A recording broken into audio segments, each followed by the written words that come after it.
ان کی معرفت کے لیے قائم ہوتی ہے، تاکہ ہم جو حضورے ہیں کامل انسانوں کا تذکرہ سن کے اپنے آپ کو مکمل کریں، کامل انسانوں سے مربوط ہو جائیں، ان کے شیعہ بن جائیں، ان کے محب بن جائیں، تاکہ ہمارے اندر جو کمیاں ہیں وہ دور ہو جائیں۔ جی کامل انسان، ایک ہوتا ہے نیم انسان، ایک ہوتا ہے حضورہ انسان، جی ایک نامکمل انسان۔ اب کامل انسان کس کو کہا جاتا ہے اور نیم انسان کون ہوتا ہے؟ اس کے متعلق یہ ہے کہ نیم انسان جس کا اس کے اندر کوئی کمی رہ گئی ہو، جس کے اندر کوئی کمی رہ گئی ہو، حضورہ انسان، مثلا اس کے اندر اس کا بدن، مثلا ایک لڑکا ہے، ایک جوان ہے، وہ بڑھتا ہے، 10 سال میں پہنچتا ہے تو اس کا پاؤں بڑھنا شروع ہو جاتے ہیں بہت زیادہ، لیکن باقی چیزیں نہیں بڑھتی، یا اس کے جسم سے ایک کوئی چیز ناک زیادہ بڑھنا شروع ہو گئی۔ اب اگر میں بچوں کو مثال دوں کارٹون کی تو وہ بڑی مناسب رہے گی۔ ایک کارٹون ہوتا ہے کہ اس میں ایک شکل بنائی جاتی ہے، کان یا منہ یا ناک اس کی بہت لمبی کر دی جاتی ہے، اس کو پھر کوئی مکمل شخص نہیں کہتا، اس کو کہتے ہیں یہ کارٹون ہے، ٹھیک ہے؟ تو وہ جو نامکمل انسان ہوتا ہے، نیم انسان ہوتا ہے، حضورہ انسان ہوتا ہے، وہ ایسا انسان ہوتا ہے کہ جس کے ہم آنگی کے ساتھ اس کے جسم کے بدن کی جتنے اعضاء ہیں اس کو نہ بڑھے، اس کو کہتے ہیں کہ اس کا قد نہیں بڑھا، یا یہ موٹا ہو گیا، یا اس کے ہاتھ بہت لمبے ہو گئے، پاؤں بہت چھوٹے ہو گئے۔ توجہ فرما رہے ہیں آپ، گھبرا تو نہیں رہے؟ بس ایک دو جملوں میں ختم کرنا چاہتا ہوں، اور اسلام کے کامل ترین انسان کا ایک جملے میں قصیدہ پڑھ کے منبر میں علماء اور افاضل کے ذمہ حوالے کرتا ہوں منبر، ٹھیک ہے؟ یہ انسان جو ہے یہ حضورہ انسان ہے، یہ نامکمل انسان ہے، جی وہ نہ بڑھے۔ جس انسان کو اس کو ہم کہتے ہیں کہ یہ کامل نہیں ہے، اس کو پھر آپ کیا کہتے ہیں؟ اس کو کہتے ہیں کہ یہ ناقص انسان ہے، یہ ناقص انسان ہے۔ کیوں؟ کہ اس کی کوئی جو اعضاء ہے ظاہری اعضاء ایک عام آنگی کے ساتھ یہ بڑے نہیں ہیں، ایک عام آنگی کے ساتھ یہ بڑے نہیں ہیں، کچھ چیزیں چھوٹی رہ گئی، کچھ بڑی رہ گئی، یہ ناقص۔ اور مزے کی بات آپ کو بتاؤں کہ 2 ہی لفظ استعمال ہوئے ہیں قرآن مجید کی آیت میں، الیوم اکملت لکم دینکم واتممت علیکم نعمتی۔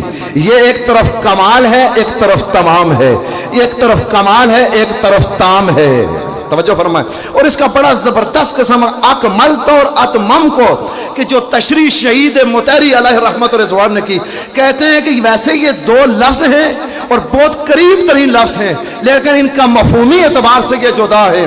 کہتے ہیں اتمام کا لفظ وہاں پہ اس کا معنی اور مفہوم یہ ہے کہ جہاں ایک چیز کو ایک چیز کی ضرورت ہو، جی ایک چیز کی ضرورت ہو، مثلا یہ حال ہے جہاں چھت کی بھی ضرورت ہے، دیواروں کی بھی ضرورت ہے، کھڑکیوں کی بھی ضرورت ہے، پنکھوں کی بھی ضرورت ہے، جب یہ ساری چیزیں اس کے لیے مہیا ہو جائیں تو پھر ہم کہیں گے یہ مسجد تام ہو گئی یا تمام ہو گئی، یہ مسجد تام ہو گئی یا تمام ہو گئی۔ لیکن اگر اس سے ایک درجہ اور اوپر جا سکتی ہے تو اس منزل کا نام کمال ہے، اس منزل کا نام کمال ہے۔ بس میرے محترم دوستو، کچھ انسان حضورے ہوتے ہیں، کچھ انسان نیم ہوتے ہیں، کچھ انسان نامکمل ہوتے ہیں، کچھ انسان تام انسان ہوتے ہیں، اور کچھ کمال انسان ہوتے ہیں، اور انہی کو انسان کامل کہتے ہیں۔ اب اگر میں بہت زیادہ وقت لگاؤں اور آپ کو اتنا وقت لگاؤں اور بہت زیادہ وقت لے لوں تو پھر مناسب نہیں رہے گا، میں مختصر کرنا چاہتا ہوں۔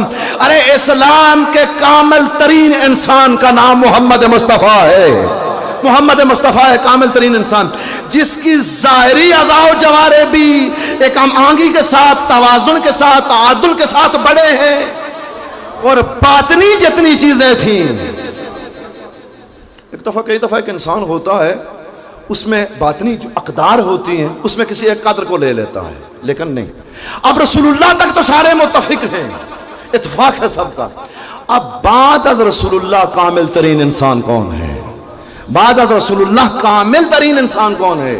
ہاں، یہاں پہ کامل ترین انسان کا نام علی ابن ابی طالب ہے۔ علی ابن ابی طالب کامل ترین انسان، کامل ترین انسان۔ اور مفتی اعظم نے جب نہج البلاغہ کو دیکھا تو کہتا ہے میں حیران رہ گیا، میں سمجھتا تھا کہ علی کی شخصیت یعنی ایسی ساری قدریں ایک پورے توازن کے ساتھ مولا علی کے اندر بڑی کہ علی کامل ترین انسان بن گئے. اور ایک طرف تو ولایت کا اعلان ہوا اور ایک طرف کامل ترین انسان کا اعلان ہوا مدینہ غدیر میں کہ میرے بعد جو کامل ترین شخصیت ہے، کامل ترین انسان، اس کا نام علی ابن ابی طالب ہے. جی ساری قدریں امیر المومنین کے اندر. اچھا کون کون سی وہ قدریں ہیں؟ سخاوت قدر ہے، علم قدر ہے، گھبرا تو نہیں رہے آپ، شجاعت قدر ہے، عبادت قدر ہے.